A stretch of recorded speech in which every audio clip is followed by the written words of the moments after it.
Isn't it strange how you sleep through the entire night, yet still feel exhausted by morning? You go to bed on time, you don't wake up often, but still your body feels heavy, your head feels cloudy, and your legs don't want to move. This isn't laziness. This isn't aging. This is a deeper malfunction that too many people ignore. Back. Let's begin with what sleep is supposed to do. When you sleep well, your body completes several critical tasks. It repairs muscles, it detoxifies the brain, it lowers inflammation, it restores hormone balance, resets blood pressure and heart rhythm. But when you sleep wrong, even for the same number of hours, none of those systems finish their work. And that's where the problem begins. It's not about how long you sleep, it's about how your body functioned while you slept. If you're waking up feeling just as tired as when you went to bed, it means your recovery process failed during the night.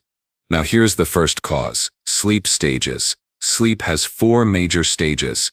You need to cycle through each one repeatedly to complete the full repair. But as you age, 2 of those stages, deep sleep and REM sleep, start to shrink. And if your deep sleep is reduced, your muscles don't recover. If your REM sleep is shortened, your brain doesn't clear toxins. Without both, you wake up feeling like you barely rested. This issue is common in people over 60 who say, "I sleep 7 hours but still feel weak." That's because your clock hours don't reflect your biological restoration. Yup, it's possible to sleep long and still wake up empty. Let's now look at what prevents those deep stages from working.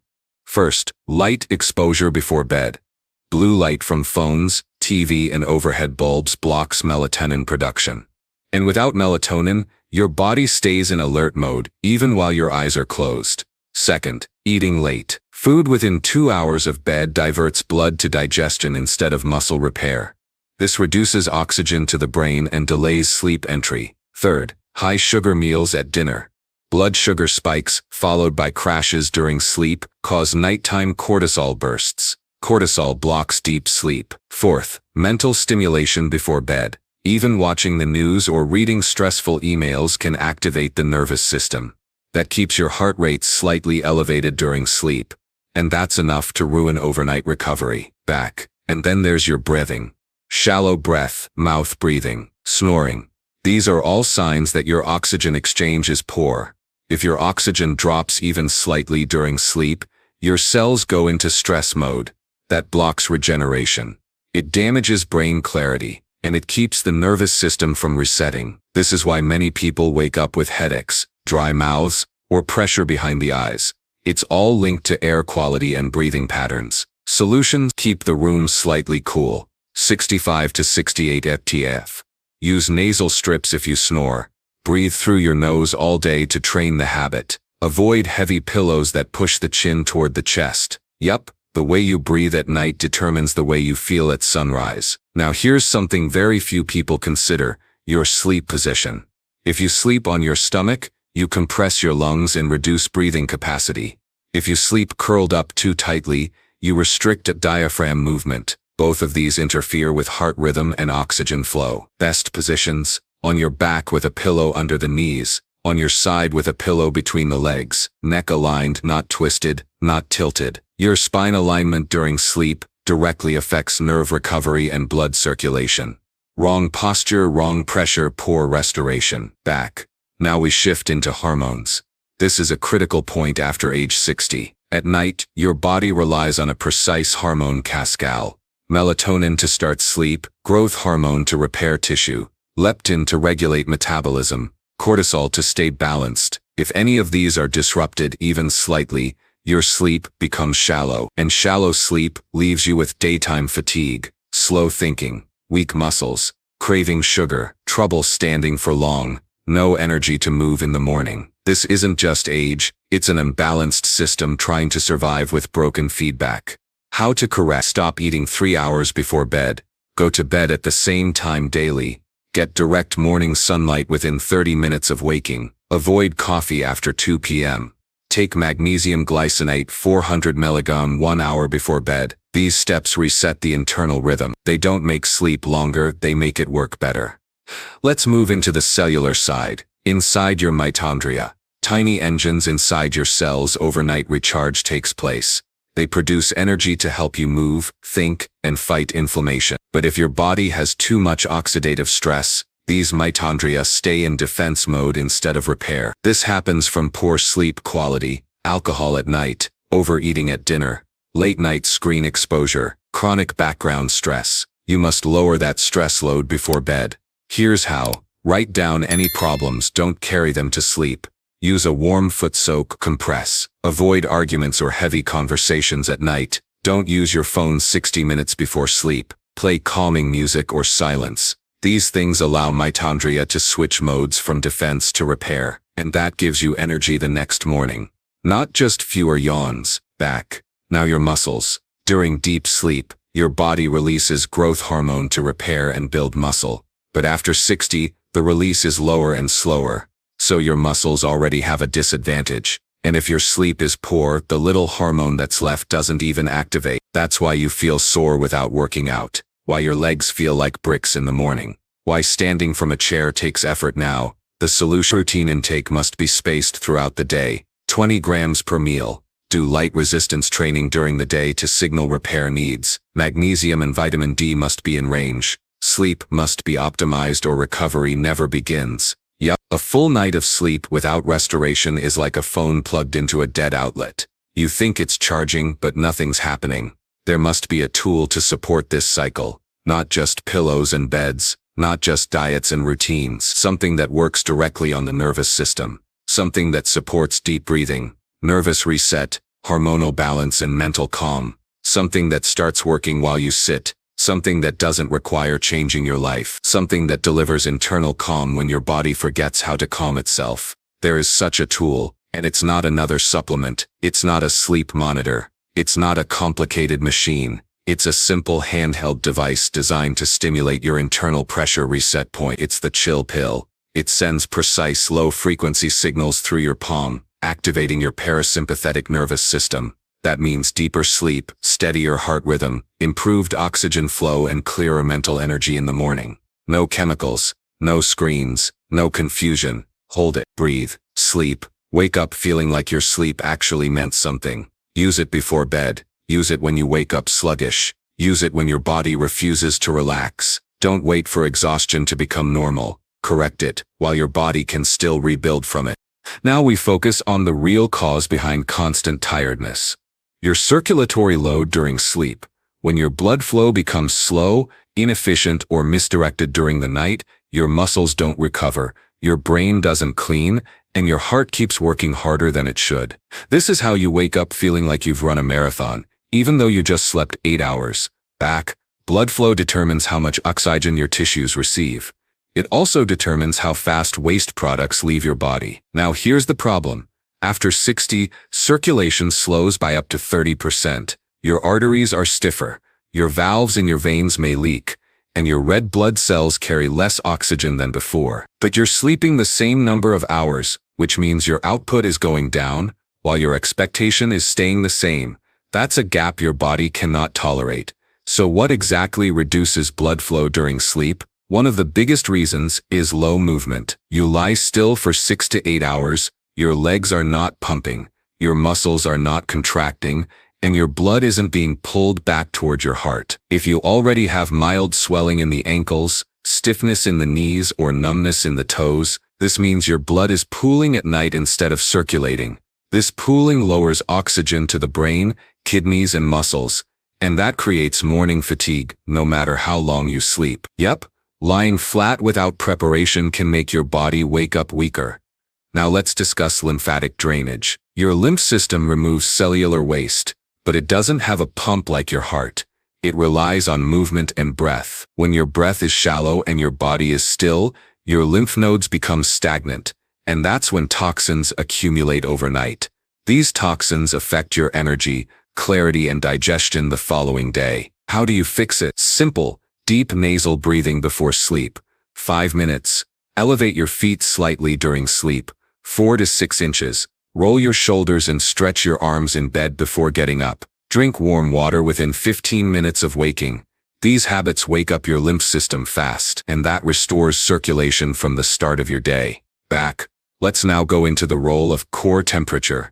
Your body has a rhythm that drops your internal temperature during sleep to start the Redder cycle.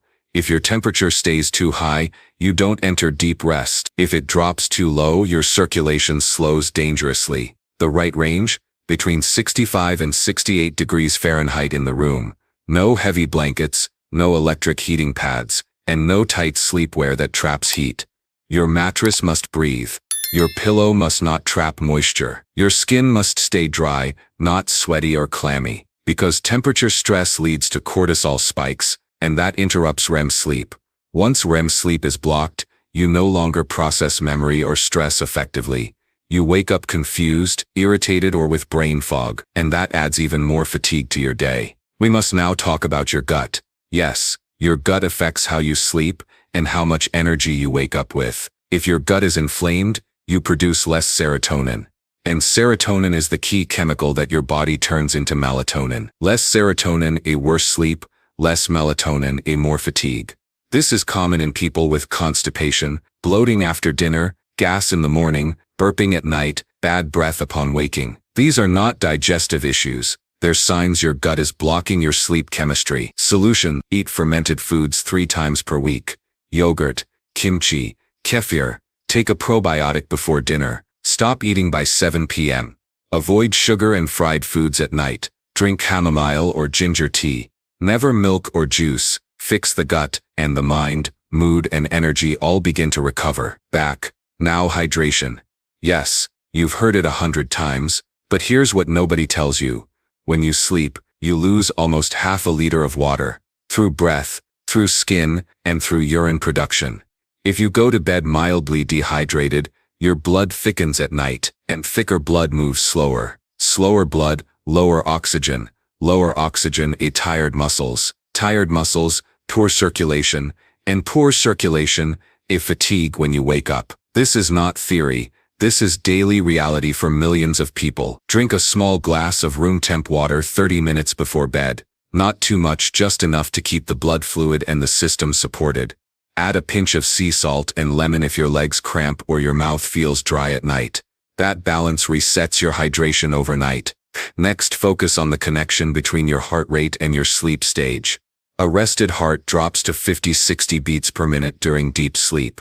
But if your stress is high or your sleep environment is noisy or chaotic, your heart may stay above 70. That number alone can block deep sleep. So if you wear a tracker and see heart rates above 70 overnight, you are not recovering. And if you don't track, you may still feel it in the form of chest heaviness, tight legs, and tension in the jaw upon waking. Correct it by breathing through your nose only, sleeping in complete darkness, taking 300-400 mg magnesium glycinate, doing 5 neck and shoulder stretches before getting into bed, avoiding violent shows, news, or arguments in the evening. These are not soft habits. These are corrections to hard physiological issues. Your nervous system needs quiet to recover. No quiet, no recovery. No recovery, no recovery. Morning fatigue, every single day. Back. Let's close on your nervous rhythm. When you go to bed, your brain needs to enter alpha state, slightly calm, focused, not alert, not asleep. If you enter sleep from a place of stress, distraction, or overstimulation, your brain skips this state and goes into fragmented REM cycles. That's when your sleep is full of dreams, restlessness, partial awareness, and almost no healing. You wake up exhausted even though you never fully woke up. There must be a direct tool to settle that rhythm. Something non-pharmaceutical. Something that doesn't require hours. Something you can hold, trust, and use in silence. Something that rebalances your rhythm when your brain forgets how to do it. That solution now exists. The Chill Pill. A handheld nervous control device designed to help your body enter a deep parasympathetic state. It uses calm frequency signals to support heart rate drop, oxygen balance, and the brain's natural alpha rhythm. You don't need to understand electronics. You don't need to push buttons. Just hold it, feel the pulse, let it carry your system into deep recovery. Use it 15 minutes before bed. Use it during stress. Use it when sleep feels wasted. Let it support you quietly as your body rebuilds. Let it restore the energy your sleep keeps forgetting to give you. Now we get into what truly separates the elders who feel restored each morning from those who carry a weight of fatigue from the moment they rise. The issue isn't motivation. It isn't willpower. It's your system's capacity to complete recovery every night. And if that system is disrupted by even one broken signal, your body doesn't recharge, it just lies still. Back. Let's begin with your internal clock, your circadian rhythm. This isn't just about when you sleep, it's about how your cells, hormones, and organs coordinate to keep you stable over 24 hours. After 60, this clock becomes weak. Melatonin drops, cortisol patterns shift, and your body gets confused about what is night and what is day. That confusion causes sleep delays, shallow rest, and energy crashes. Even worse, your clock controls over 700 genes involved in inflammation, digestion, memory, and circulation. When it breaks, your entire health alignment breaks with it. The key: anchor your body to natural time. Do this by exposing your eyes to sunlight within 30 minutes of waking, moving your body within the first hour of the day, eating your first meal early, never skipping breakfast, stopping all screens by 8:30 p.m., sleeping in darkness, with zero light interruptions. These small actions re-stabilize your clock. And when your internal clock works, your recovery system wakes up again. Back. Let's now shift to your limbic system. This is the emotional filter of the brain. It decides what signals get processed and what gets suppressed.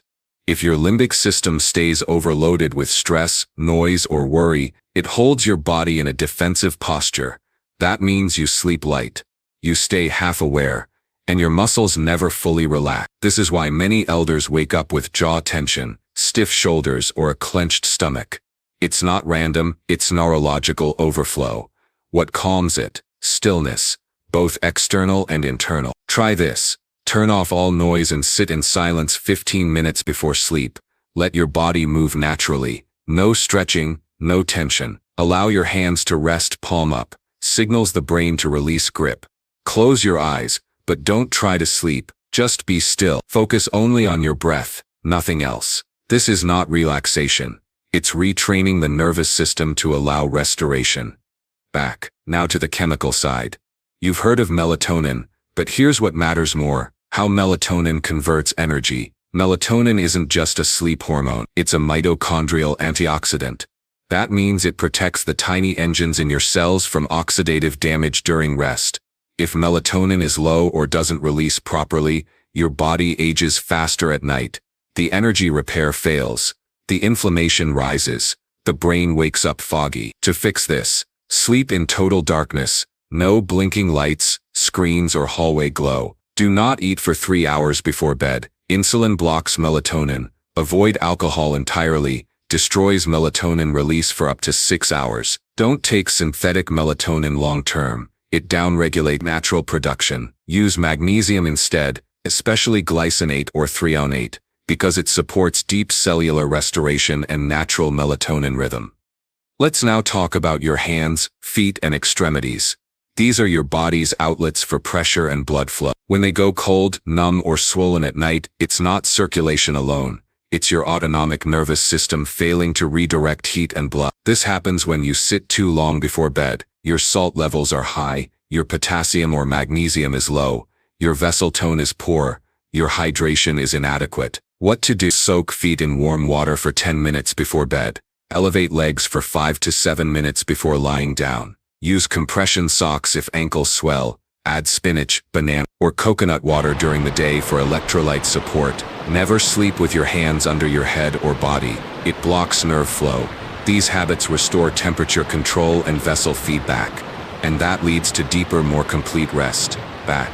We now focus on pressure, not blood pressure, but intracranial pressure, muscle tension pressure, and organ tension. Every system in your body has fluid volume, and that fluid must move, shift, and drain overnight. If your position, breath, or diet prevent that flow, your systems stay swollen. That's when you wake up with puffy face, eye bags, hand stiffness, brain fog, neck tightness. This isn't cosmetic, it's congested physiology. To fix, never eat salty foods at night. Use gentle rocking side to side in bed to activate fluid drainage. Sleep on your side with a slight forward tilt. Use a humidifier if air is dry. Exhale longer than you inhale for 3 minutes before sleep. Yet something this small controls whether your body drains itself properly or stores the pressure until morning. Now the final issue, your startup routine. You wake up, and what you do in the first 10 minutes either completes your sleep cycle or cancels it. If you pick up your phone, if you scroll, if you check news or notifications, your brain re-enters the stress cycle instantly. Your cortisol spikes too fast. Your blood sugar rises without food. Your breath becomes shallow, and everything your body tried to repair is lost. Instead, sit up slowly. Don't jump out of bed. Breathe 10 slow nasal breaths. Stretch neck and shoulders. Walk to a window and get daylight. Drink a glass of warm lemon water. This tells your nervous system, we are safe, we are ready. And that command completes your REM cycle, instead of short-circuiting it. Back. There must be one last link in this chain. Something that helps your system align when you're too tired to do it alone. Something that takes 15 minutes, but gives you hours of recovery, and becomes the one habit that prevents your sleep from being wasted again. That tool exists. And it isn't loud, it isn't invasive, it's not a pill or program. It's a signal generator, built for your nerves, built for your rhythm. It's the chill pill, not a chemical, not a monitor, just a simple handheld device that sends clean pulses through your palm to activate parasympathetic rest. It lowers your stress signals, it clears your internal tension, and it allows your body to begin recovery on command. No confusion, no side effects, no waiting. You hold it, you breathe, and your system responds because it finally can. Use it nightly. Use it if you wake up tired. Use it if nothing else has worked. It's not a cure, it's a corrector. It's not a fix. It's a foundation. Don't let another night be wasted. Give your body the final signal it needs to do what it was built to do.